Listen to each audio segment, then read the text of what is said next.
Hello, मेरा नाम आशुतोष निराला है और मैं आप लोगों को फिजिक्स पढ़ाने वाला हूं। आज के लेक्चर में हम लोग देखने वाले हैं वेलोसिटी के बारे में। अगर हम पिछले लेक्चर की बात करें तो उसमें हम लोगों ने डिस्टेंस और डिस्प्लेसमेंट से रिलेटेड सारे कंसेप्ट देखे थे और ढेर सारे एग्जाम्पल्स भी किए थे। तो अब हम लोग आगे मूव करेंगे और देखेंगे वेलोसिटी क्या होता है, वेलोसिटी में हमें किन किन पॉइंट को ध्यान रखना होता है, क्योंकि आगे इस चैप्टर के आगे जब हम मूव करने वाले हैं तो उसमें सभी जगह आपको वेलोसिटी तो दिखाई देगा ही देगा। यानी जब भी आप कोई सा भी क्वेश्चन सोल्व करने के लिए बैठेंगे तो उसमें 90-95% आपको वेलोसिटी दिख ही जाएगा। तो अगर मान लीजिए कोई क्वांटिटी अगर इतना ज़्यादा फेमस है तो उसके बारे में जानना तो ज़रूरी है ना। तो हम इसको अच्छे से यहाँ पे वेलोसिटी के बारे में कुछ पॉइंट्स यहाँ लिखा हुआ है उसके बारे में यहाँ पे हम जानेंगे और उसको याद करने की भी कोशिश करेंगे कि उसको हम जब भी हम न्यूमेरिकल सोल्व करें तो उस समय इस पॉइंट्स को माइंड में रखते हुए उस न्यूमेरिकल को अटेम्प्ट करें ताकि मिस्टेक कम से कम हो। तो चलिए सबसे पहले हम यहाँ पे वन बाय वन करके सभी पॉइंट्स को अच्छे से समझते हैं और फिर लास्ट में इन सभी पॉइंट्स को याद भी कर लेंगे।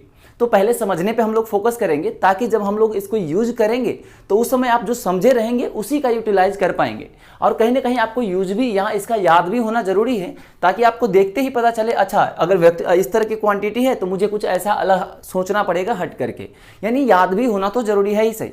तो चलिए सबसे पहले हम वेलोसिटी में पहला पॉइंट के बारे में बात करते हैं कि वेलोसिटी जो होता है वो एक वेक्टर क्वांटिटी होता है जो कि पॉजिटिव, निगेटिव और जीरो भी हो सकता है। अगर आपको याद हो हम लोगों ने डिस्प्लेसमेंट के बारे में देखा था और डिस्प्लेसमेंट के बारे में वहां पे हम लोगों ने बात किया था कि डिस्प्लेसमेंट भी एक कैसा क्वांटिटी होता है, वेक्टर क्वांटिटी, जो कि पॉजिटिव भी होता था, निगेटिव भी हुआ था और जीरो भी हुआ था।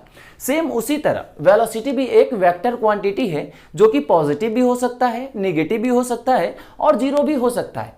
अब बताइए वेक्टर क्वांटिटी सुन के सबसे पहले माइंड में क्या आता है? वेक्टर जब हम लोगों ने जब डिस्प्लेसमेंट पढ़ा था तो इस पॉइंट पे बहुत ज़्यादा जोर दिया था और मैं हमेशा ही दूंगा इस पॉइंट पे जोर, क्योंकि क्या होता है हम लोग मिस्टेक छोटी छोटी जो मिस्टेक करते हैं इन्हीं पॉइंट्स को याद नहीं रख के या ध्यान में नहीं देते हैं, इग्नोर कर देते हैं स्टार्टिंग से ही, जिसकी वजह से जब हम क्वेश्चन करने के लिए बैठते हैं तो कैसे वो इग्नोर उस क्वेश्चन में भी इग्नोर हो जाता है, पता ही नहीं चलता और क्वेश्चन गलत हो जाता है। इसलिए जो मिस्टेक्स वाले पॉइंट है उसको तो हम कभी छोड़ ही नहीं सकते, भले ही वो क्यों ना बहुत ही आसान पॉइंट हो। समझ में आ रहा है? तो यहाँ पे हमने क्या बात किया, वेक्टर जैसे ही सुनाई दे रहा है, देखिए कैसा क्वांटिटी है, वेक्टर क्वांटिटी। तो जब भी आपको वेक्टर सुनाई दे तो सबसे पहले माइंड में आना चाहिए ये डायरेक्शन पे भी डिपेंड करेगा। यानी वेक्टर सुनते ही उसके मैग्नीट्यूड से पहले आपको उसका डायरेक्शन दिमाग में आना चाहिए, क्योंकि जब भी वेक्टर से रिलेटेड क्वेश्चन गलत होता है और आगे गलत होगा तो आपको उसके मैग्नीट्यूड से गलत नहीं होगा, हमेशा आप तो डायरेक्शन में वहां पे कुछ ना कुछ तो गड़बड़ कर देंगे। समझ में आ रहा है? तो यहाँ डायरेक्शन बहुत ही ज्यादा इंपॉर्टेंट है। यानी जैसे ही वेलोसिटी, जैसे मान लीजिए हमें पता चला वेलोसिटी है, अच्छा ये एक वेक्टर क्वांटिटी है, वेलोसिटी ही नहीं कोई भी क्वांटिटी हो जो कि अगर वेक्टर है तो सबसे पहले माइंड में ये आना चाहिए कि ये डायरेक्शन और मैग्नीट्यूड दोनों ही क्वांटिटी पे डिपेंड करेगा।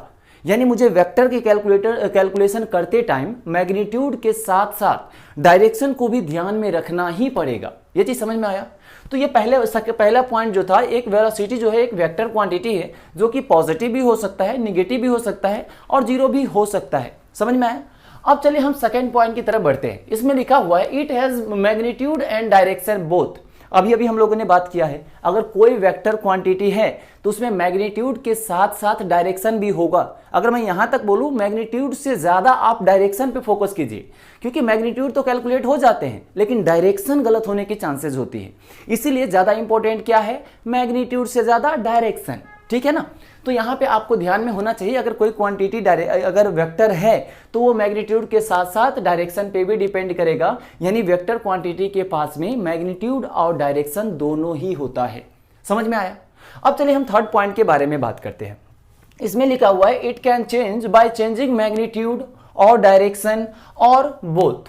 यहाँ क्या लिखा हुआ है, it can changing magnitude, direction और बोथ। बोथ का मतलब क्या है, मैग्नीट्यूड एंड डायरेक्शन। यानी आपको वेक्टर को अगर चेंज करना है तो या तो उसके आप डायरेक्शन को चेंज कर दीजिए या फिर उसके मैग्नीट्यूड को चेंज कर दीजिए या फिर दोनों को ही चेंज कर दीजिए। समझ में आया? अब देखिए रियल लाइफ से भी इसको जोड़ के देख सकते हैं। आप जिससे सबसे ज्यादा लगाव रखते होंगे, यानी आप सबसे ज्यादा जिससे प्यार करते होंगे, उसको जब कुछ होता होगा, यानी कोई अगर उसको कुछ करता होगा तो आप उसके लिए बदलने लगते होंगे ना, उसके लिए झगड़ने लगते हैं कि नहीं लगते हैं? है या नहीं? इतने सीधे साधे आप है लेकिन उसके लिए आप झगड़ने लग जा रहे हैं, यानी उसके लिए बदल गए ना। क्यों बदले? क्योंकि आप जिसको चाह रहे हैं उसमें कुछ ना कुछ चेंज किया जा रहा है। समझ में आया? सेम इसी तरह ये जो वेलोसिटी है एक वेक्टर क्वांटिटी है और वेक्टर क्वांटिटी को मैग्नीट्यूड और डायरेक्शन दोनों से ही प्यार होता है। इसको ध्यान से देखिएगा, वेक्टर क्वांटिटी को किस किस से प्यार है? मैग्नीट्यूड और डायरेक्शन दोनों से ही। यानी आप इस दोनों में से किसी को छेड़िएगा, यानी किसी को कुछ करिएगा तो वेक्टर क्वांटिटी बदलने लग जाएगा। समझ में आया? तो आप इसमें से किसी को आप कुछ भी कर रहे हैं तो वेक्टर क्वांटिटी बदल जाएगा। अगर आप दोनों को ही कुछ कर रहे हैं फिर तो बहुत ही ज्यादा बदल जाएगा। समझ में आया? यानी वेक्टर क्वांटिटी को अगर बदलना है तो या तो उसके डायरेक्शन को बदल दीजिए या फिर उसके मैग्नीट्यूड को बदल दीजिए। समझ में आया? या फिर आप चाहे तो दोनों को बदल दीजिए, वेक्टर क्वांटिटी बदल जाएगा। अब देखिए, वेक्टर और स्केलर के बारे में आप लोगों ने वेक्टर में स्टार्टिंग में ही मैथमेटिकल टूल्स नाम से पहला चैप्टर पढ़ा होगा, उसमें आपको बताया गया होगा। स्केलर क्वांटिटी का क्या मतलब हुआ? मान लीजिए हम आपको ये बोले कि कोई पार्टिकल है जो कि 10 मीटर पर सेकंड से चल रहा है, बस हम आपको इतना बताएं 10 मीटर पर सेकंड से चल रहा है, तो हमने केवल आपको क्या बताया? उसके मैग्नीट्यूड बताया कि 10 मीटर पर सेकंड से चल रहा है। हमने ये नहीं बताया कि किधर चल रहा है। तो यहाँ जो 10 मीटर पर सेकंड है इसको हम स्पीड बोलेंगे। समझ में आया? क्योंकि स्पीड जो होता है वो एक स्केलर क्वांटिटी होता है और स्केलर क्वांटिटी डायरेक्शन पे डिपेंड नहीं करता है। ये चीज समझ में आ रहा है? थोड़ा थोड़ा आ रहा है ना। इसी तरह अगर मैं वेलोसिटी के बारे में बात करूं तो उसी 10 मीटर पर सेकंड की अगर मैं ये बोलता आपको कि कोई पार्टिकल है जो कि 10 मीटर पर सेकंड से ईस्ट डायरेक्शन में जा रहा है या फिर एक्स डायरेक्शन में जा रहा है या -y डायरेक्शन में जा रहा है, यानी XYZ किसी भी डायरेक्शन में 10 मीटर पर सेकंड से चल रहा है, तो हमने इसका मतलब क्या हुआ? मैग्नीट्यूड के साथ साथ आपको डायरेक्शन भी बता दिया कि कोई पार्टिकल है जो 10 मीटर पर सेकंड से एक्स डायरेक्शन में जा रहा है। अब हमने मैग्नीट्यूड भी दिया, डायरेक्शन भी दिया। इसका मतलब क्या हुआ? 10 मीटर पर सेकंड को वेलोसिटी बोल सकते हैं, क्योंकि हम मैग्नीट्यूड डायरेक्शन दोनों ही है और दोनों ही है। इसका मतलब ये वेक्टर क्वांटिटी है और ये क्या है? मीटर पर सेकंड से आप यूनिट का अंदाजा लगा सकते हैं। इसका मतलब मैग्नीट्यूड के साथ जब डायरेक्शन है इसका मतलब वो वेलोसिटी है। ये चीज समझ में आया? तो वेलोसिटी क्या है, स्पीड क्या है, ये चीज डिफरेंस थोड़ा बहुत समझ में आ रहा है। जब हम लोग आगे जब पढ़ेंगे तो इसका बिल्कुल आपको कंफ्यूजन बिल्कुल नहीं रहेगा, लेकिन आई होप कि अभी तक आपको थोड़ा बहुत तो क्लियर हुआ ही होगा। तो ये तीनों पॉइंट जो है आप बिल्कुल आपको याद के साथ साथ समझ में भी आना चाहिए कि जो वेलोसिटी होता है वेक्टर क्वांटिटी होता है। पहला पॉइंट, ये जीरो भी हो सकता है, पॉजिटिव भी हो सकता है, नेगेटिव भी हो सकता है। समझ में आया? फिर सेकंड पॉइंट की अगर हम बात करें तो वेक्टर एक, जैसा कि हमने अभी बोला, वेलोसिटी वेक्टर क्वांटिटी है और हम लोग जानते हैं वेक्टर क्वांटिटी मैग्नीट्यूड और डायरेक्शन दोनों पे ही डिपेंड करता है। और तीसरा पॉइंट क्या था कि अगर मुझे वेक्टर क्वांटिटी को, कोई सा भी वेक्टर क्वांटिटी है, तो उसको अगर मुझे चेंज करना है तो या तो उसके मैग्नीट्यूड को चेंज कर देंगे या फिर उसके डायरेक्शन को चेंज करेंगे या फिर मैग्नीट्यूड डायरेक्शन दोनों को ही चेंज कर दीजिए, वेक्टर क्वांटिटी चेंज हो जाएगा। समझ में आया?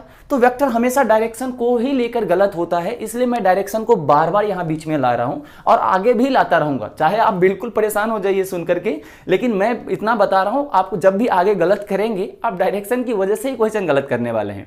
और एक लिनियर मोशन में तो खास करके प्लस माइनस से ही क्वेश्चन गलत होते हैं। आप आगे जब पढ़ेंगे ना तब पता चलेगा आपको। इसलिए मैं अभी से ही फोकस रख रहा हूं उस पॉइंट पे कि आप ताकि डायरेक्शन को हमेशा ही अपने माइंड में रख करके ही कोई वेक्टर क्वांटिटी का कैलकुलेशन करें। समझ में आ रहा है? थोड़ा बहुत कोई बात नहीं, अगर 5% भी आ रहा है तो बाकी 95% अभी बाकी है ना, समझा ना? बिल्कुल आ जाएगा। तो अब चलिए, यहां तक तो समझ में आ गया होगा। आप इस 3 पॉइंट को याद के साथ साथ समझ भी गए होंगे और आपको याद भी रखना पड़ेगा इस तीनों पॉइंट को। ठीक है, अब चलिए हम आगे बढ़ते हैं और जानते हैं एवरेज वेलोसिटी के बारे में। अब देखिए, एवरेज वेलोसिटी को शॉर्टकट कुछ इस तरह से दिखाया जाता है। तो अगर मैं एवरेज वेलोसिटी के बारे में बात करूं तो आप देखिए, एवरेज वेलोसिटी में मैं ज़्यादा नहीं कहूँगा कि आप इसके बारे में जानकारी रखिए, है ना। अब बस इतना ध्यान रखिए कि एवरेज वेलोसिटी जो है वो total displacement upon total time होता है। बात खत्म। इससे ज़्यादा आपने को कुछ जानना भी नहीं है और अपने से इससे ज़्यादा कोई पूछा भी नहीं जाएगा। समझ में आया?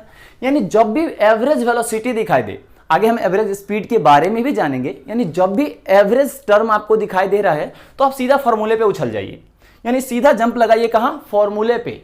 तो जब भी आपसे ये पूछा जाए एवरेज वेलोसिटी बताओ, तो सबसे पहले आप माइंड में लाइएगा total displacement upon total time.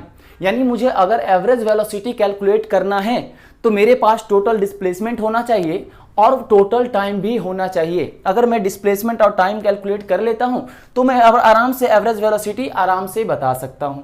ये चीज समझ में आया? तो आप हमेशा जब भी एवरेज वेलोसिटी या एवरेज स्पीड आगे पढ़ने वाले हैं या इस तरह के एवरेज वाली टर्म जब भी आएगी तो हमेशा आप क्या सोचें? इसका फॉर्मूला, और सीधे फॉर्मूला लगाइए। फॉर्मूला से ही आपको आइडिया मिलेगा कि टोटल डिस्प्लेसमेंट कितना है और टोटल टाइम कितना है।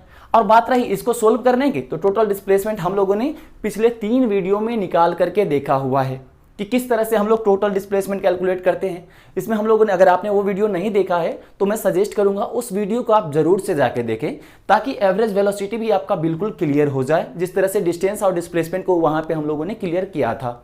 समझ में आया? तो आप इस वीडियो को भी जरूर से जाके देखें, ताकि आपको टोटल डिस्प्लेसमेंट कभी कैलकुलेट करने में कोई भी दिक्कत ना हो। वहां पे हम लोगों ने बहुत सारे कंसेप्ट देखे थे और बहुत सारे न्यूमेरिकल्स भी किए थे, जिससे आपको बिल्कुल क्लियर हो जाएगा कि डिस्टेंस डिस्प्लेसमेंट क्या है, इसमें किन किन पॉइंट्स को ध्यान रखना होता है और इसमें किस तरह के न्यूमेरिकल्स पूछे जा सकते हैं। सारे टाइप के न्यूमेरिकल्स हमने किए हुए थे, तो आप उसको भी जाकर के जरूर देखें। तो हम पहले वाले सीख चुके हैं टोटल डिस्प्लेसमेंट कैसे कैलकुलेट करते हैं, तो आप टोटल डिस्प्लेसमेंट आराम से कैलकुलेट कर सकते हैं। उस डिस्प्लेसमेंट को ट्रेवल करने में कितना टाइम लगा, वही एक टोटल टाइम है। ये चीज समझ में आया? अब देखिए, इसी को हमने शॉर्टकट में जो भी एवरेज वेलोसिटी को डिनोट करते हैं इज इक्वल्स टू क्या लिखा है। अब टोटल डिस्प्लेसमेंट हम लोगों ने क्या सीखा था कि डिस्प्लेसमेंट होता क्या है, change in position, final position minus initial position, वही लिखा है final position minus initial position, ये एक डिस्प्लेसमेंट ही है। हमने इसको वेक्टर फॉर्मेट में लिखा है upon T final minus T initial. अब देखिए, टोटल टाइम में हमने T final minus T initial क्यों लिखा है, जरा इस पे ध्यान दीजिएगा। ज्यादा कुछ नहीं है, बस थोड़ा सा ध्यान दीजिए। मान लीजिए आप 10:10 पे अपने घर से निकले और आपको जहां भी जाना था वहां आप 10:20 पे पहुंच चुके हैं, ठीक है। तो आप बताइए, यहां से लेके यहां तक जाने में आपने टोटल टाइम कितना लिया होगा? तो यहां से 10 मिनट लिया होगा या नहीं लिया होगा, बताइए। देखिए, 10:10 पे निकले थे, 10:20 पे आप पहुंच चुके हैं, यानी यहां से यहां जाने में आपको 10 मिनट लगा है। तो ये टोटल टाइम कैलकुलेट करने के लिए आपने एक्चुअली किया क्या है, इस टी फाइनल में से इस टी इनिशियल को माइनस ही तो किया है। ये क्या है, ये T final minus T initial ही तो है। तो एक तरह से यही है कि जितना देर तक पार्टिकल ट्रेवल किया है वो डिस्प्लेसमेंट, वो कितने टाइम में किया है वो टाइम होता है नीचे। समझ में आया? यानी जब भी एवरेज वेलोसिटी सुनाई देता है, आप सीधे दिमाग में अपने फॉर्मूला फिट करिए कि total displacement upon total time, और डिस्प्लेसमेंट कैसे कैलकुलेट करते हैं वो हमने सीखा है। यहाँ डिस्प्लेसमेंट कैलकुलेट करके पुट कर दीजिए और टोटल टाइम जो भी लिया होगा उस डिस्प्लेसमेंट में वो टोटल टाइम लिखिए, आपको यहाँ पे एवरेज वेलोसिटी मिल जाएगा। यहाँ तक क्लियर है? अगर यहाँ तक कोई डाउट है तो एक बार अच्छे से अपने से खुद से सोचिए, क्योंकि यहाँ पे जो भी पॉइंट्स है समझाने लायक वो मैंने बोल चुके हैं, ठीक है। तो यहाँ पे आप एवरेज वेलोसिटी और वेलोसिटी से रिलेटेड इतने ही पॉइंट्स को बस याद रखिए। इसी पॉइंट्स की हेल्प से हम लोग आगे न्यूमेरिकल सोल्व करने वाले हैं, और अभी 1-2 पॉइंट और हम एवरेज वेलोसिटी में देखने वाले हैं, ताकि आगे जब न्यूमेरिकल सोल्व करेंगे तो बिल्कुल एकदम हमारा कंसेप्ट क्लियर हो, बिल्कुल कोई डाउट हो ही ना इससे रिलेटेड, और फिर हम लोग बिल्कुल न्यूमेरिकल करने में जुड़ जाएंगे, ठीक है। तो आप पहले इसको ध्यान से लिख लीजिए, उसके बाद हम लोग 1-2 पॉइंट और समझेंगे और उसके बाद सीधा न्यूमेरिकल करना स्टार्ट करेंगे। तो आप पहले इसको नोट कर लीजिए। अब चलिए हम लोग बात करते हैं एवरेज वेलोसिटी के कुछ इंपॉर्टेंट और भी पॉइंट्स के बारे में, और उसके बाद हम लोग न्यूमेरिकल की तरफ धीरे धीरे बढ़ना स्टार्ट करेंगे। तो देखिए, अगर मैं एवरेज वेलोसिटी के फर्स्ट पॉइंट की बात करूं, तो जिस तरह से अभी अभी हम लोगों ने देखा था, वेलोसिटी वेक्टर क्वांटिटी होता था, जो कि पॉजिटिव भी हो सकता था, निगेटिव भी हो सकता था और जीरो भी हो सकता था। उसी तरह ये भले ही एवरेज वेलोसिटी है, लेकिन जरा ध्यान से देखिए, ये एक तरह का वेलोसिटी ही तो है। वेलोसिटी का ही दूसरा नाम आप समझ सकते हैं, एक क्या है, एवरेज वेलोसिटी, जिसको कैलकुलेट हम लोगों ने किस तरह से किया था, total displacement upon total time से। समझ में आया?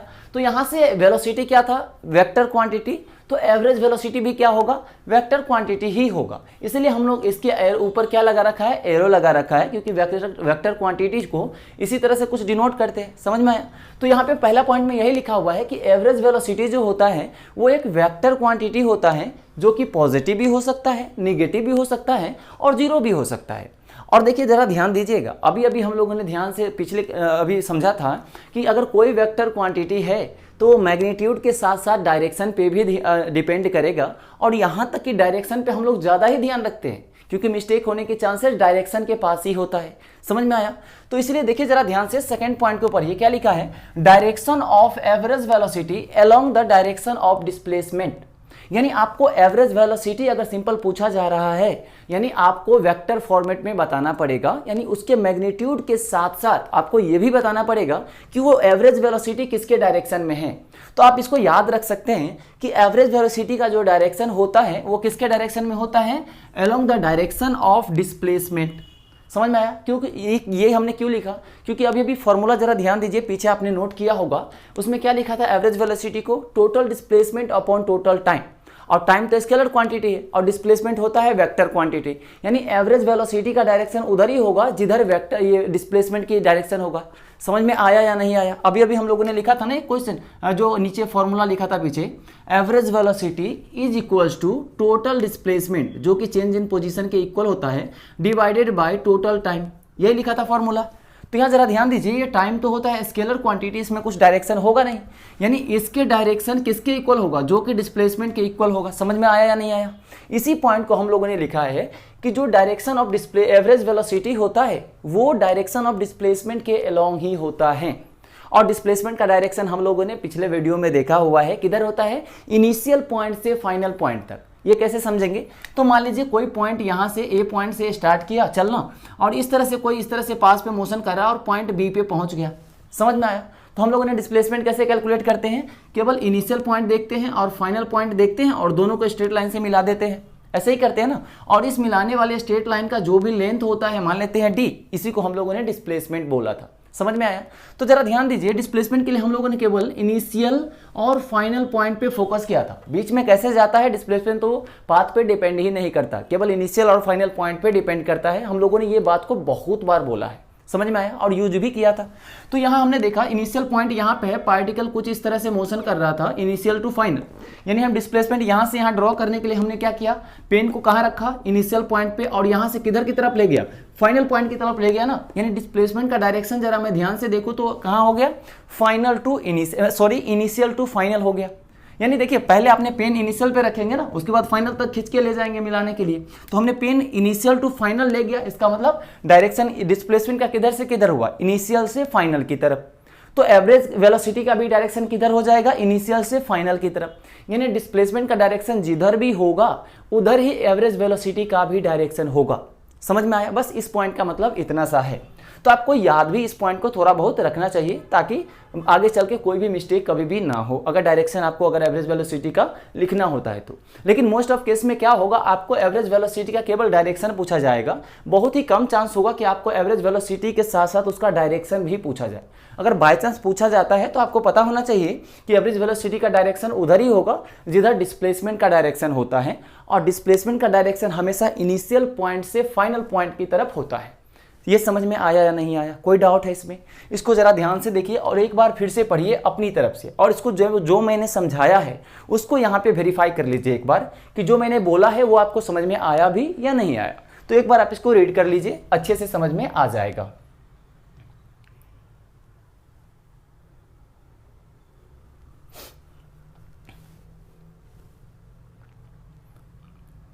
अब चलिए हम लोग बात करते हैं आखिर एवरेज वेलोसिटी पे किस तरह से न्यूमेरिकल्स पूछे जाएंगे। अब इसका हम जो भी कंसेप्ट अभी तक पढ़ा है, आपको एवरेज वेलोसिटी में बस इतना सा पढ़ना है, इससे ज़्यादा आपको पढ़ना ही नहीं है। तो अब चलिए हम उसका यूज करके भी देख लेते हैं कि जो हमने पढ़ा है उसका यूज आखिर करेंगे कैसे। तो चलिए हम सबसे पहले क्या करते हैं, 2 पॉइंट लेते हैं। यानी पहला पॉइंट को हमने नाम दिया ए पॉइंट, और उसके बाद दूसरा पॉइंट लेते हैं और उसका नाम दिया बी पॉइंट। समझ में आया? और एक पार्टिकल है जो कि ए पॉइंट से बी पॉइंट की तरफ जा रहा है। अब ये 2 तरह से जा रहा है, मान लीजिए इस तरह से गया और दूसरा कुछ इस तरह से जा रहा है, और बी से ए इस तरह से गया। यानी पार्टिकल क्या हुआ, इस वाले पाथ के अलोंग बी पे गया और फिर बी पे जाने के बाद फिर वापस ए पे लौट गया। समझ में आया? तो मान लीजिए पाथ 1 से, ये पाथ 1 बोल देता हूँ, इसको पाथ 2 बोल देता हूँ। पाथ 1 से जाने में इसको कितना टाइम लगा, t1 टाइम लगा, ऐसा मैंने ले लिया। और पाथ 2 से बी से ए तक जाने में इसको जो भी टाइम लगा उसको मैं चलिए बोल देता हूँ t2 टाइम लगा। समझ में आया? और ये जो भी यहाँ से लेके शॉर्टेस्ट ये डॉटेड लाइन जो आपको दिख रहा होगा, इसका जो डिस्टेंस है वो गिवन है, जो कि मान लीजिए कैपिटल डी के इक्वल है। समझ में आया या नहीं आया? यानी ये डायग्राम आपको गिवन है। अब इसके करस्पॉन्डिंग मुझे एवरेज वेलोसिटी कुछ कैलकुलेट करना है। अब देखिए, एवरेज वेलोसिटी कैलकुलेट करने के लिए मुझे पता है total displacement upon total time calculate करना पड़ेगा। समझ में आया? और डिस्प्लेसमेंट का जैसे ही जिक्र हो रहा है, इसका मतलब मुझे इनिशियल पॉइंट और फाइनल पॉइंट पता होना चाहिए। यानी आपको जब भी पूछा जाएगा एवरेज वेलोसिटी कैलकुलेट करो, तो उसके साथ साथ आपको यह भी बताया जाएगा कि ए पॉइंट और बी पॉइंट के बीच का डिस्प्लेसमेंट कैलकुलेट करो। इनिशियल और फाइनल पॉइंट आपको बताया जाएगा, तभी आप वहां पे डिस्प्लेसमेंट कैलकुलेट कर पाएंगे और उसके बाद एवरेज वेलोसिटी कैलकुलेट कर पाएंगे। समझ में आया? तो आपको इसमें बताया गया है पार्टिकल ए से बी जा रहा है पाथ 1 के अलोंग, और फिर पार्टिकल बी पॉइंट से ए पॉइंट पे वापस आ रहा है पाथ 2 के अलोंग। तो जब पाथ 1 से गया है तो t1 टाइम लिया है, और जब b से वापस a पे जा रहा था इस पाथ 2 के अलोंग, तो उस केस में इसको t2 टाइम लगा है। समझ में आया? तो यहाँ पे आपको कुछ यहाँ पे कैलकुलेशन करना पड़ सकता है जो आपसे पूछा जाएगा, तो जरा ध्यान से देखिएगा। आपसे बस एवरेज वेलोसिटी में अभी जो हम करने वाले हैं वही पूछा जाएगा, उससे ज़्यादा आपसे कभी पूछा ही नहीं जाएगा। तो जरा ध्यान दीजिए, यहाँ पे मैं क्या करता हूँ कि सबसे पहले कैलकुलेट करो average velocity of particle from A to B, यानी इस तरह से इसको हम लिख सकते हैं, average velocity of particle A to B, इस तरह से डिनोट कर सकते हैं। इसका मतलब एवरेज वेलोसिटी, और यहाँ से देखिए ए से बी तक जा रहा है, इसको मैंने ए से एरो लगाया बी पे, यानी ए टू बी जा रहा है पार्टिकल। यानी हमें केवल ये बताना है कि एवरेज वेलोसिटी बताओ जब पार्टिकल ए टू बी गया है, और ए टू बी किस पाथ के लॉन्ग गया है, पाथ 1 के लॉन्ग, जिसमें कितना टाइम लगा है t1। तो हमें अब इनिशियल पॉइंट और फाइनल पॉइंट पता चल चुका है, और मुझे एवरेज वेलोसिटी कैलकुलेट करने के लिए हमने अभी अभी बोला था सबसे पहले माइंड में क्या आना चाहिए, उसका फॉर्मूला। जब भी एवरेज पूछा जाए सबसे पहले फॉर्मूले को लाइए माइंड में, और उसके बाद उसमें क्या कैलकुलेट करना है उसके बारे में सोचिए। तो यहाँ एवरेज वेलोसिटी जैसे ही मैंने सुना सबसे पहले माइंड में क्या आया, total displacement upon total time. समझ में आया?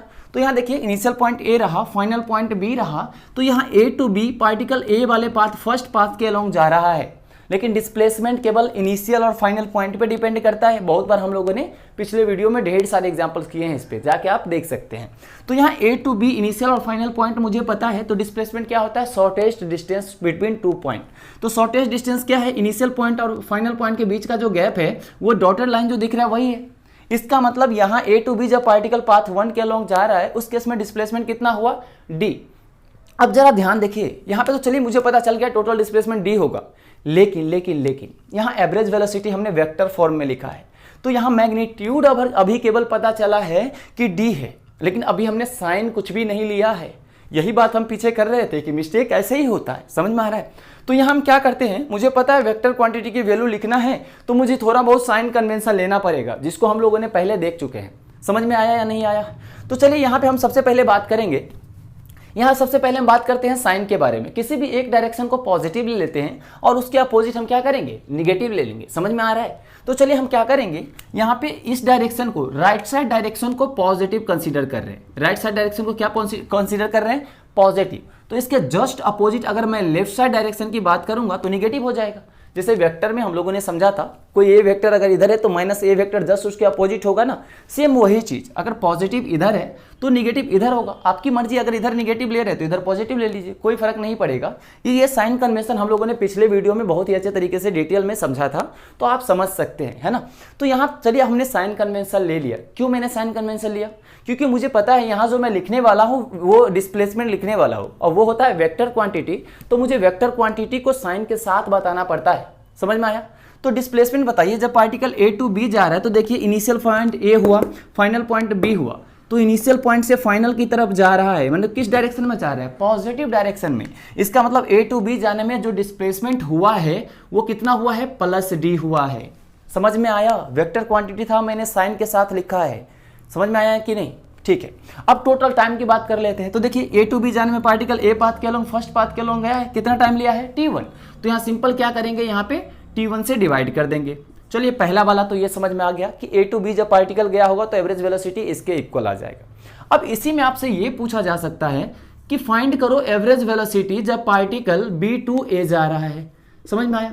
तो आप बताइए बी टू ए क्या करेंगे, तो जो साइन कन्वेंशन आपने ले रखा है उसी साइन कन्वेंशन का यूज यहाँ भी करेंगे। ठीक है, तो ये बताइए B2 जब ए गया है पार्टिकल तो सेकंड वाले पाथ के अलोंग गया है जिसमें इसको T2 टाइम लग रहा है। तो सबसे पहले हमें पता है कि एवरेज वेलोसिटी कैलकुलेट करना है तो total displacement upon total time करना होगा। तो सबसे पहले हम B2A में टोटल डिस्प्लेसमेंट कैलकुलेट कर लेते हैं। तो देखिए B2A जा रहा है तो इनिशियल पॉइंट कौन सा है, B, बाद में A पे पहुंचा है ना, तो ये इस पाथ के अलोंग हो गया, initial point B, final point A। यानी पार्टिकल इनिशियल पॉइंट से फाइनल पॉइंट के अलोंग इधर जा रहा है ना, और इधर आपने कौन सा डायरेक्शन लिया है, निगेटिव डायरेक्शन। इसका मतलब डिस्प्लेसमेंट तो वही होगा जो यहाँ से हुआ था, क्योंकि डिस्प्लेसमेंट के लिए इनिशियल फाइनल पॉइंट देखते हैं और इनिशियल पॉइंट वही है जो इससे पहले था और फाइनल भी वही है। समझ में आया? तो डिस्प्लेसमेंट तो अभी भी डी ही होगा, मैग्नीट्यूड मुझे पता है। अब साइन भी लिखना है तो मुझे पता है इनिशियल से फाइनल इधर जा रहा है और इधर हमने निगेटिव लिया था। इसका मतलब यहाँ total displacement minus D upon total time क्या लिखेंगे आप, T2, क्योंकि पार्टिकल B2A में पाथ 2 से जा रहा है और पाथ 2 में जो टाइम लगा है वो T2 लगा है। तो यहाँ पे हमने लिखा T2। यहाँ तक क्लियर है सबका? ठीक है, अब चलिए हम लोग थर्ड पॉइंट की बात करते हैं, और थर्ड में जरा ध्यान से समझिएगा, ये थोड़ा समझने वाली पॉइंट है। तो यहाँ अगर मैं फाइंड करूँ average velocity from A to B और फिर बी टू ए, यानी एक साइकिल हो रही है। क्या हो रही है? यानी पार्टिकल ए टू बी गया, फिर बी टू ए आ गया। हमें इस पूरे कंप्लीट साइकिल में कैलकुलेट करना है टोटल डिस्प्लेसमेंट कितना होगा। सॉरी, इसमें कंप्लीट में हमें फाइंड करना है कि एवरेज वेलोसिटी कितनी होगी पार्टिकल की। समझ में आया कि नहीं आया? तो अब चलिए ध्यान देते हैं इस पे। अब देखिए टोटल डिस्प्लेसमेंट सबसे पहले मुझे कैलकुलेट करना है। क्यों? क्योंकि मुझे पता है एवरेज वेलोसिटी मुझे कैलकुलेट करना है। तो एवरेज वेलोसिटी होता है total displacement upon total time. जब भी आपको एवरेज वेलोसिटी पूछा जाए तो सबसे पहले आप माइंड में फॉर्मूले के बारे में सोचिए। एक बार फॉर्मूले सोचिए, फिर उसमें टोटल डिस्प्लेसमेंट को और टोटल टाइम को कैलकुलेट करके पुट कर दीजिए। वहां से आपको एवरेज वेलोसिटी डायरेक्टली मिल जाएगा। समझ में आया? तो यहां मुझे पता है एवरेज वेलोसिटी अगर कैलकुलेट करना है तो मुझे क्या कैलकुलेट करना पड़ेगा? Total displacement. समझ आया? तो अब देखिए पार्टिकल ए टू बी गया है और बी टू ए आया है और मुझे टोटल डिस्प्लेसमेंट कैलकुलेट करना है। अब देखिए यहाँ सिंपल कैलकुलेशन यहाँ पे बिल्कुल नहीं करेंगे, केवल कंसेप्ट यूज होगा। अब टोटल डिस्प्लेसमेंट का मतलब हम लोग क्या देखते हैं? इनिशियल पॉइंट कहाँ है और फाइनल पॉइंट कहाँ है। तो देखिए पार्टिकल ए से चलना स्टार्ट किया था, बी पे गया, बी से फिर ए पे आ गया। यानी इनिशियल पॉइंट और फाइनल पॉइंट क्या है? सेम है। जब इनिशियल पॉइंट और फाइनल पॉइंट सेम है तो टोटल डिस्प्लेसमेंट कितना हुआ? 0। क्योंकि डिस्प्लेसमेंट जो होता है वो इनिशियल और फाइनल के बीच का शॉर्टेस्ट लेंथ ही तो होता है। और यहाँ पे इनिशियल जो था पार्टिकल ऐसे घूम के फिर से वहीं पे आ गया, तो दोनों के बीच का गैप कितना हुआ? 0। यानी यहाँ पे टोटल डिस्प्लेसमेंट जो आप लिखेंगे वो लिखेंगे 0। समझ में आया या नहीं आया? पार्टिकल जहां से गया था फाइनली भी वहीं आया, इनिशियल पॉइंट फाइनल पॉइंट एक ही पॉइंट पे है, तो सेपरेशन है ही नहीं, यानी टोटल डिस्प्लेसमेंट 0। ठीक है। अब टोटल टाइम की हम बात करेंगे तो यहाँ फर्स्ट पाथ में यहाँ से यहाँ t1 लिया, फिर यहाँ से यहाँ कितना लिया? t2। यानी टोटल टाइम की अगर बात करेंगे t1 प्लस t2 हो जाएगा। टाइम तो ऐड ही होगा ना, ये स्केलर क्वांटिटी होता है, ये तो कभी निगेटिव तो हो ही नहीं सकता। टाइम कभी घटता है क्या? हमेशा बढ़ता ही है ना, तो हमेशा इसको ऐड करेंगे। समझ में आया? तो यहाँ से हमें पता चल गया जो average velocity A to B और बी टू ए में जो होगा वो 0 आ जाएगा। अब जरा ध्यान से देखिएगा, अब थोड़ा सा साइन की बात कर लेते हैं। हमने क्या बोला था? एवरेज वेलोसिटी का जो डायरेक्शन होता है वो डिस्प्लेसमेंट के ही डायरेक्शन में होता है। तो देखिए सबसे पहला यहाँ पे देखिए, जब पार्टिकल ए टू बी जा रहा था तो एवरेज वेलोसिटी पॉजिटिव हुआ है। क्यों पॉजिटिव हुआ है? क्योंकि ए टू बी में अगर आप डिस्प्लेसमेंट के डायरेक्शन को देखेंगे तो ए टू बी में डिस्प्लेसमेंट का डायरेक्शन इधर है और इधर हमने पॉजिटिव लिया था। तो समझ में अभी हमने क्या बोला था कि जो एवरेज वेलोसिटी की डायरेक्शन होती है वो डिस्प्लेसमेंट के डायरेक्शन में होती है। तो डिस्प्लेसमेंट का डायरेक्शन इधर है तो एवरेज वेलोसिटी भी इधर ही होगा ना, और इधर क्या है? पॉजिटिव। समझ में आया? अब चलिए सेकंड के बारे में देखते हैं। इसमें एवरेज वेलोसिटी माइनस के साथ आया है। तो यहाँ पहले सबसे पहले हम क्या करेंगे? डिस्प्लेसमेंट के डायरेक्शन को देखेंगे। तो यहाँ पार्टिकल बी टू ए जा रहा है, यानी जब बी टू ए जाएगा तो पार्टिकल डिस्प्लेसमेंट का डायरेक्शन इधर होगा और इधर हमने क्या लिया है? निगेटिव। तो डिस्प्लेसमेंट इधर है तो एवरेज वेलोसिटी भी इधर ही होगा, क्योंकि एवरेज वेलोसिटी डिस्प्लेसमेंट के डायरेक्शन में ही होता है। तो यहाँ निगेटिव इस डायरेक्शन में था इसलिए निगेटिव आ गया, और थर्ड केस में तो 0 आ गया। समझ में आया? तो अब देखिए थर्ड केस में तो चलिए कंसेप्ट का हमने यूज किया कि जो जहां से पार्टिकल चला था वहीं पे आ गया, टोटल डिस्प्लेसमेंट हो गया 0। तो यहां से हमने एवरेज वेलोसिटी भी 0 हो गया। लेकिन इसी को आप अगर दूसरे मेथड से कैलकुलेट करना चाहेंगे तो आप क्या करिए? ए टू बी में एवरेज वेलोसिटी कैलकुलेट कर लीजिए, फिर प्लस बी टू ए में कैलकुलेट कर लीजिए, दोनों को ऐड कर दीजिए। तो जरा ध्यान से देखिए, ए टू बी में ये आया और बी टू ए में यही आया लेकिन माइनस के साथ। जब इस दोनों को ऐड करेंगे तो क्या यही नहीं बनेगा? बनेगा ना, तो वहां से भी 0 हो जाएगा। तो यहां समझ में आया कंसेप्ट आपको एवरेज वेलोसिटी का कि कैसे कैलकुलेट होता है। यानी हमेशा आपको यही करना है। एवरेज वेलोसिटी जैसे ही सुनाई दे सबसे पहले आप माइंड में लाइए total displacement upon total time, और उसके बाद आपको दिमाग एवरेज वेलोसिटी पे नहीं लगाना है, डिस्प्लेसमेंट पे लगाना है। और सबसे ज्यादा इंपॉर्टेंट पॉइंट आपको डायरेक्शन पे लगाना है। अगर डायरेक्शन आप गलत कर देंगे फिर सारा ही गलत हो जाएगा। समझ में आया? तो आप डायरेक्शन को भले एकदम बिल्कुल कभी इग्नोर बिल्कुल भी ना करें। प्लस भी लिख रहे हैं तो प्लस का भी लॉजिक अपने आप में बैठा के माइंड में रखिए कि जो हम प्लस लिख रहे हैं वो प्लस आखिर लिख क्यों रहे हैं, है ना? वरना क्या होगा, कभी प्लस को इग्नोर करते करते कब आप माइनस को इग्नोर करने लग जाएंगे आपको पता तक नहीं चलेगा। इसलिए प्लस भी लिख रहे हैं तो प्लस को भी ध्यान से लिखिए, क्यों प्लस लिख रहे हैं, ताकि आप जब माइनस लिखेंगे तो वहां पे माइनस का भी मीनिंग आपको पता हो। और बिल्कुल आपको साइन ध्यान में हमेशा रहे कि जब भी हम वेक्टर क्वांटिटी लिखते हैं तो साइन के साथ लिखते हैं। अब देखिए आपको लग रहा होगा कि हम एक ही चीज को बार बार रिपीट कर रहे हैं। मैं ऐसे रिपीट नहीं कर रहा हूं, मैं आप यहीं पे गलती करेंगे। आगे जब हम आगे इक्वेशन ऑफ मोशन पढ़ने वाले हैं 1-2 लेक्चर के बाद, वहां पे आप देखेंगे खुद ही, वहां जब भी देखेंगे हम साइन में ही मिस्टेक होगा। इसलिए मैं अभी से आपको सतर्क कर रहा हूं कि आप इस चीज पे फोकस रखें, साइन को बिल्कुल भी इग्नोर ना करें। भले ही प्लस लिख रहे हैं माइनस लिख रहे हैं, आप वहां पे लिखें ताकि आपको क्लियर पता चले कि हम प्लस लिख रहे हैं तो क्यों लिख रहे हैं, माइनस लिख रहे हैं तो क्यों लिख रहे हैं, क्योंकि ये इसको आगे चल के हम बहुत ही ज़्यादा यूज करने वाले हैं। ये चीज़ समझ में आया। तो जब भी आपको एवरेज वेलोसिटी कैलकुलेट करना होगा तो आप simple total displacement upon total time करिए, और डिस्प्लेसमेंट निकालना हम लोगों ने सीखा है इनिशियल और फाइनल पॉइंट पे केवल डिपेंड करता है, डिस्प्लेसमेंट पाथ पे डिपेंड ही नहीं करता। समझ में आया। तो वहां से आप टोटल डिस्प्लेसमेंट कैलकुलेट कर लीजिए, टोटल टाइम कैलकुलेट कर लीजिए, आपको आराम से एवरेज वेलोसिटी मिल जाएगा। और डायरेक्शन बताने के लिए आप डिस्प्लेसमेंट का डायरेक्शन देखिए, इनिशियल टू फाइनल पॉइंट, उसी डायरेक्शन में एवरेज वेलोसिटी का भी डायरेक्शन हो जाएगा। क्लियर है यहां तक। तो देखिए अभी तक जो भी हम लोगों ने एवरेज वेलोसिटी से रिलेटेड पढ़ा है, आपको इससे ज़्यादा इसमें पढ़ने की ज़रूरत ही नहीं है, क्योंकि इससे ज़्यादा आपसे कभी कोई पूछेगा ही नहीं। तो जब पूछेगा ही नहीं भाई तो क्यों हम पढ़े फालतू का, है ना।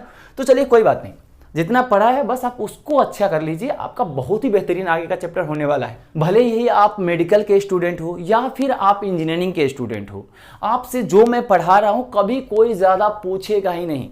तो जितना मैं पढ़ा रहा हूँ 110% गारंटी के साथ कह रहा हूँ, आपसे कभी भी इससे ज़्यादा नहीं पूछा जाएगा। बस बात रही न्यूमेरिकल्स की, तो न्यूमेरिकल्स की वैरायटी तो बहुत तरह के होते हैं, तो मैं कोशिश करूँगा आपको हर एक तरह का एग्जाम्पल्स करवा दूँ, ताकि जब भी कोई एग्जाम्पल्स आपके सामने आए तो आपको ऐसा लगे कि इस तरह का एग्जाम्पल तो हमने पहले कर रखा है और वहाँ पे डायरेक्टली सोच पाया।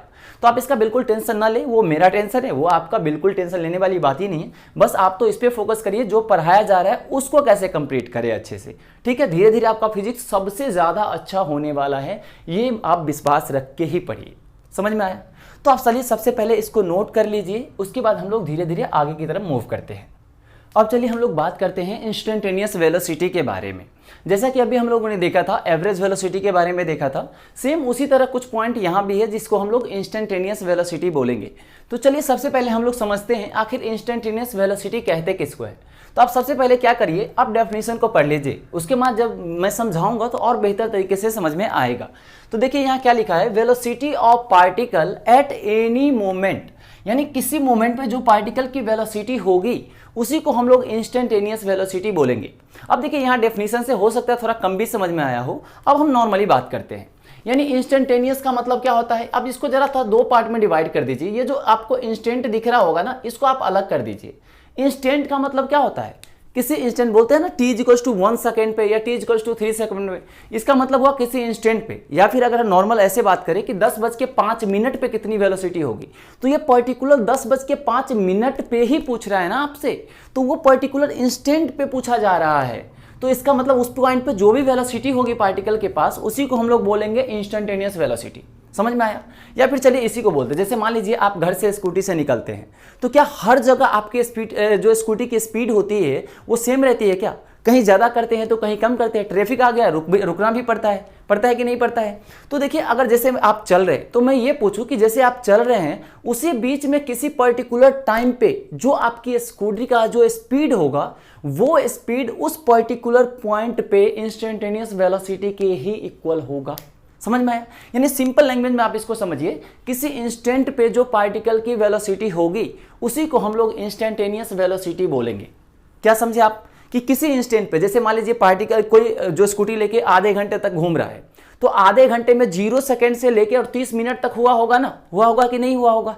तो उसी बीच में अगर मैं पूछूं कि एट t=5 मिनट पे, यानी जब 5वां मिनट उसका चल रहा है, उस इंस्टेंट पे बताओ, या फिर 5वां सेकेंड जब चल रहा था, उस 5वां सेकेंड पे उसकी कितनी वेलोसिटी है, तो वो जो भी वेलोसिटी होगी वो पर्टिकुलर उस इंस्टेंट की इंस्टेंटेनियस वेलोसिटी हो जाएगी। यानी इंस्टेंटेनियस वेलोसिटी पॉइंट को चेंज करने से चेंज होगा वेलोसिटी के अकॉर्डिंग। समझ में आया। यानी इंस्टेंटेनियस से बस आपको इतना दिमाग में रखना है कि किसी पॉइंट पे जो भी पार्टिकल की वेलोसिटी होगी वो उस पॉइंट की इंस्टेंटेनियस वेलोसिटी होगी। जैसे मान लीजिए अगर कोई पार्टिकल है जो कि इस तरह के पाथ पे चल रहा है, मान लीजिए ए से, और ये पार्टिकल बी तक जा रहा है कुछ इस तरह से, तो इसमें तो बहुत सारे पॉइंट होंगे ना इस लाइन पे। देखिए यहाँ पे बहुत सारे पॉइंट, मैंने 4 पॉइंट दिखा भी दिए, तो इस तरह से इनफाइनाइट पॉइंट्स होंगे। तो मैं अगर इसको मैं बोलूँ P और इसको Q R S इस तरह से, तो यहाँ पे देखिए जब पार्टिकल P पॉइंट पे जाएगा तो इसके पास कुछ ना कुछ तो वेलोसिटी होगी या नहीं होगी। तो P पॉइंट पे जो भी पार्टिकल की वेलोसिटी होगी वो इंस्टेंटेनियस वेलोसिटी कहलाएगी पार्टिकल की उस P पॉइंट पे। समझ में आया। जब पार्टिकल इस तरह से मूव करता चलेगा, Q पे जाएगा, R पे जाएगा, S पे जाएगा, तो मान लीजिए पार्टिकल जब S पे होगा तो S पे कुछ ना कुछ वेलोसिटी होगी ना, तो S पॉइंट पे जो भी पार्टिकल के पास वेलोसिटी होगी वही वेलोसिटी P S पॉइंट का इंस्टेंटेनियस वेलोसिटी कहलाएगा। समझ में आया? तो इसी इंस्टेंटेनियस वेलोसिटी को हम लोग आगे वेलोसिटी नॉर्मल बोलेंगे, पार्टिकल की वेलोसिटी है ये।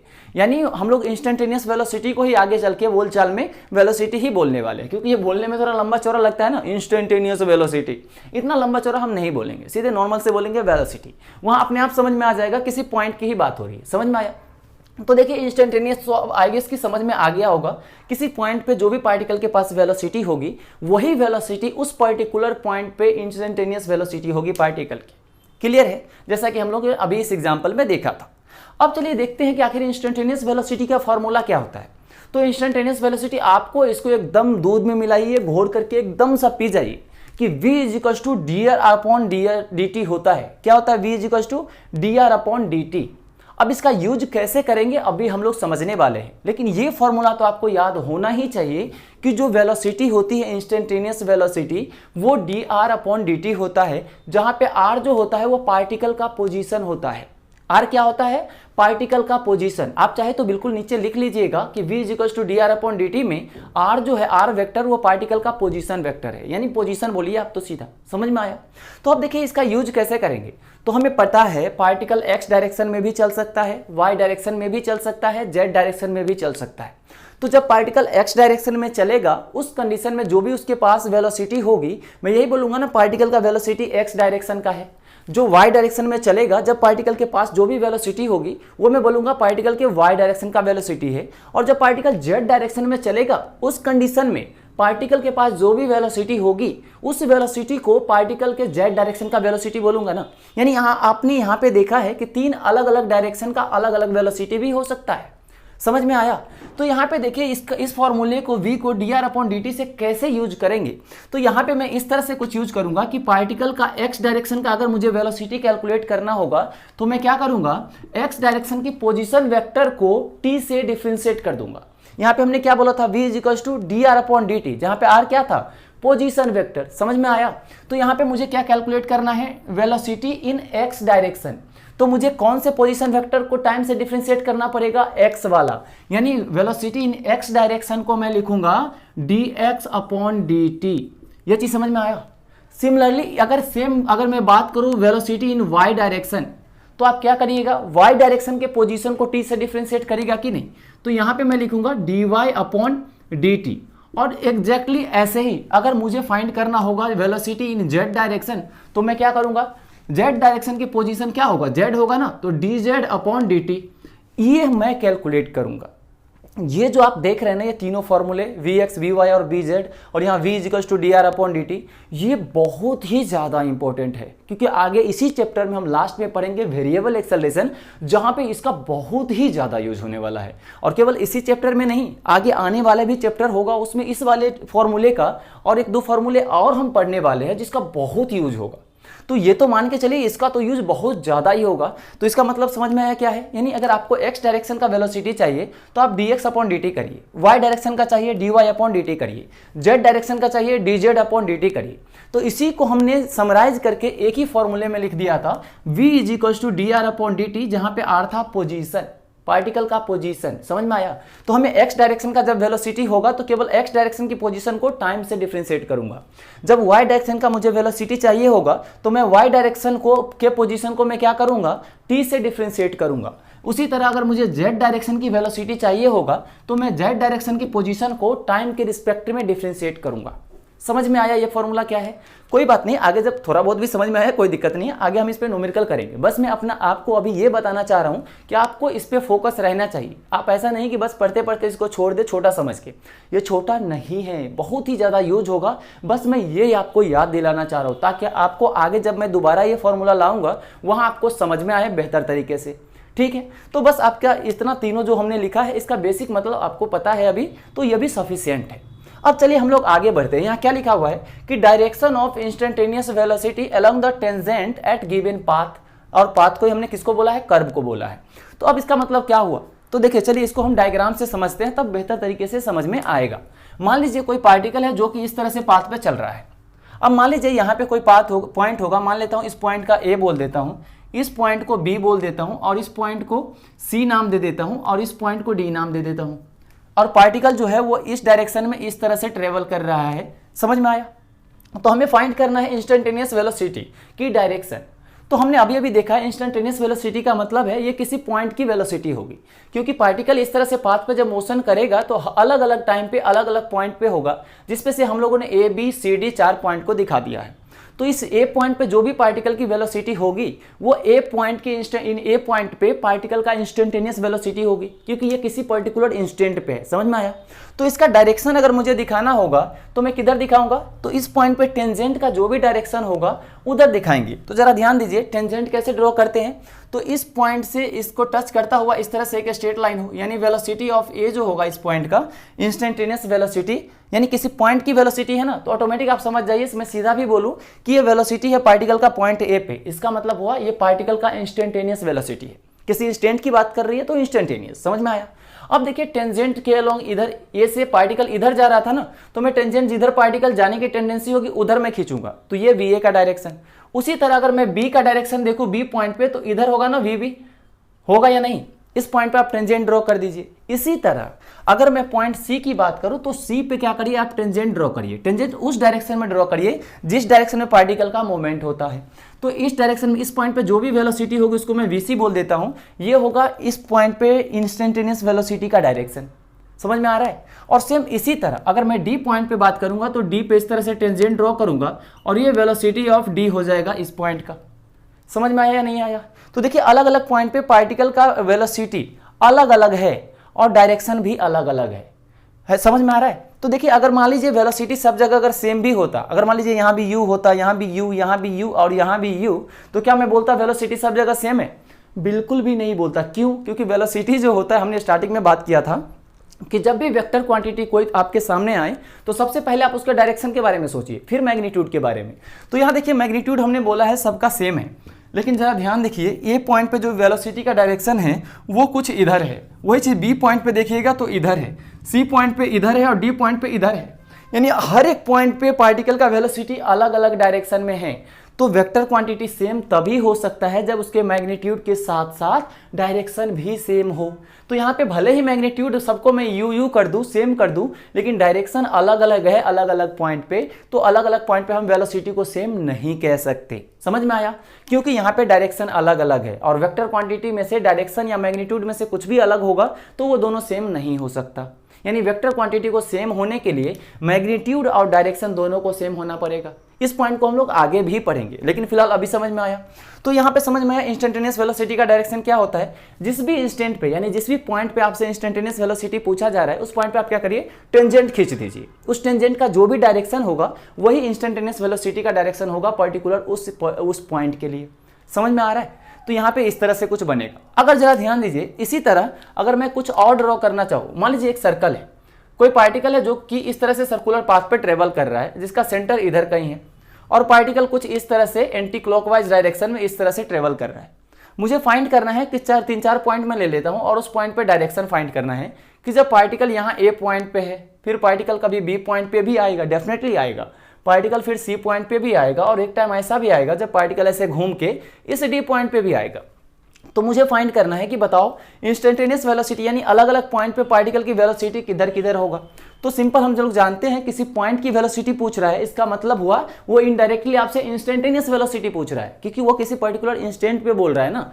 तो ए पॉइंट पे जो भी वेलोसिटी होगा वो इस डायरेक्शन में होगा, क्योंकि पार्टिकल इधर मोशन कर रहा था, तो आप टेंजेंटर उधर खींचिए, टेंजेंट खींचिए जिधर पार्टिकल का मोशन होगा। तो ये देखिए ये वेलोसिटी ऑफ ए मैं बोल देता हूँ कि ए पॉइंट की वेलोसिटी इधर होगा, क्योंकि हम लोग अभी अभी पढ़े हैं जो टेंजेंट का डायरेक्शन होता है वही इंस्टेंटेनियस वेलोसिटी का डायरेक्शन होता है। तो इधर ये हो गया, पार्टिकल इधर जा रहा है तो इस पे टेंजेंट मैं इधर खींचूंगा वेलोसिटी ऑफ सी का। उसी तरह पार्टिकल ऐसे घूम के अब ऊपर जा रहा है, इसका मतलब डी पे जो टेंजेंट खींचूंगा वो ऊपर की तरफ खींचूंगा, जो कि इस पॉइंट पे वेलोसिटी यानी इंस्टेंटेनियस वेलोसिटी का डायरेक्शन दे देगा। समझ में आया? तो अब देखिए यहाँ पे देखा हमने कि अलग अलग पॉइंट पे पार्टिकल की वेलोसिटी अलग अलग है। तो ये हो गई पार्टिकल की इंस्टेंटेनियस वेलोसिटी। यानी इंस्टेंटेनियस आपको बस इतना समझ में आना चाहिए अभी कि किसी पर्टिकुलर इंस्टेंट पे पूछा जा रहा होगा, यानी किसी पर्टिकुलर इंस्टेंट पे जो भी पार्टिकल की वेलोसिटी होगी या किसी पॉइंट पे जो भी पार्टिकल की वेलोसिटी होगी उसी वेलोसिटी को हम लोग इंस्टेंटेनियस वेलोसिटी कहते हैं। इंस्टेंटेनियस का मतलब किसी इंस्टेंट की वेलोसिटी, सिंपल सी बात है। समझ में आया? तो हम लोग इस तरह से कुछ इंस्टेंटेनियस वेलोसिटी को डिफाइन करते हैं। यहाँ पे जो सबसे ज्यादा इंपॉर्टेंट है वो ये है, जो कि आगे बहुत ही ज़्यादा यूज होने वाला है, जिसको हम लोगों ने थोड़ा बहुत समझने की कोशिश भी किया है और आगे चल के डेफिनेटली इसको बहुत अच्छे से समझने वाले भी है और इस पर ढेर सारा एग्जाम्पल्स करने वाले हैं। ये चीज़ समझ में आया? तो आज के लेक्चर में जो भी हम लोगों ने पढ़ा है थ्योरेटिकल आपको भले ही लगा हो, लेकिन मैं आपको बता दूं इसके बगैर हम लोग आगे एक भी एग्जाम्पल सोल्व नहीं कर पाएंगे। आज की क्लास में हम लोगों ने जो भी पढ़ा है उसी का यूज हम लोग हर एक एग्जाम्पल में आगे करने वाले हैं, जो कि नेक्स्ट लेक्चर में हम लोग एग्जाम्पल ही एग्जाम्पल करेंगे इस टॉपिक से रिलेटेड और ढेर सारा एग्जाम्पल्स करेंगे, जिसमें आप खुद ही देखेंगे कि आज का लेक्चर थियोरेटिकल नहीं न्यूमेरिकल्स का एकदम बेस था। इसके बगैर हम न्यूमेरिकल्स को सोल्व कर ही नहीं सकते। तो आज का लेक्चर जो भी है उसको आप अच्छे से समझें, उसको अच्छे से याद करें और उसके बाद हम नेक्स्ट क्लास में जब न्यूमेरिकल करेंगे उसको आप खुद से यहाँ पे पहले तो सोल्व जो करेंगे वो करेंगे ही करेंगे, उसके बाद उसको खुद से अटेम्प्ट करें ताकि आपको एकदम अच्छे से अंदर से फील आ जाए कि एक्चुअली हम कर क्या रहे हैं फिजिक्स में। क्योंकि फिजिक्स देखिए सारा चीज़ वही है जो रियल लाइफ में हम लोग करते हैं, बस आपको उसको रिलेट करना आना चाहिए, जो कि मैं कोशिश करूँगा और डेफिनेटली आप रिलेट कर पाएंगे धीरे धीरे आने वाले चैप्टर्स में। ठीक है, तो आप इसको पहले अच्छे से नोट कर लीजिए और उसके बाद हम लोग मिलते हैं नेक्स्ट लेक्चर में एक नए अच्छे से एग्जाम्पल वाले टॉपिक के साथ। फिर देखते हैं वहाँ पे कि किस तरह से आज का जो भी हम लोगों ने कॉन्सेप्ट पढ़ा है उसका यूज किस तरह से वहाँ पे करेंगे। समझ में आया? तो आप पहले इसको नोट कर लीजिए, फिर हम लोग मिलते हैं नेक्स्ट क्लास में। तब तक के लिए जय हिंद।